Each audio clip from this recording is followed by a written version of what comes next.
وہی تو ہے جس نے تمہارے لیے زمین کی ساری چیزیں پیدا کی، پھر اوپر کی طرف توجہ فرمائی اور 7 آسمان استوار کیے، اور وہ ہر چیز کا علم رکھنے والا ہے۔ اور 7 آسمان استوار کیے۔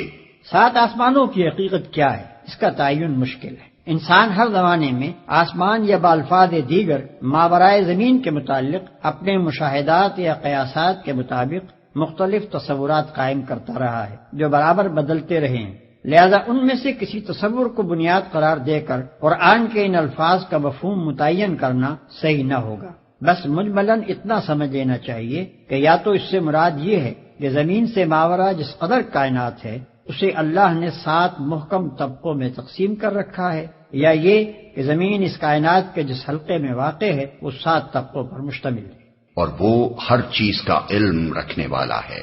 اس فقرے میں 2 اہم حقیقتوں پر متنبہ فرمایا گیا ہے۔ ایک یہ کہ تم اس خدا کے مقابلے میں کفر و بغاوت کا رویہ اختیار کرنے کی جرت کیسے کرتے ہو جو تمہاری تمام حرکات سے باخبر ہے، جس سے تمہاری کوئی حرکت چھپی نہیں رہ سکتی۔ دوسرے یہ کہ جو خدا تمام حقائق کا علم رکھتا ہے، جو در حقیقت علم کا سرچشمہ ہے، اس سے منہ موڑ کر بجز اس کے کہ تم جہالت کی تاریکیوں میں بھٹکو اور کیا نتیجہ نکل سکتا ہے؟ جب اس کے سوا علم کا اور کوئی منبع ہی نہیں ہے، جب اس کے سوا اور کہیں سے وہ روشنی نہیں مل سکتی جس میں تم اپنی زندگی کا راستہ صاف دیکھ سکو، تو آخر اس سے روگردانی کرنے میں کیا فائدہ تم نے دیکھا ہے؟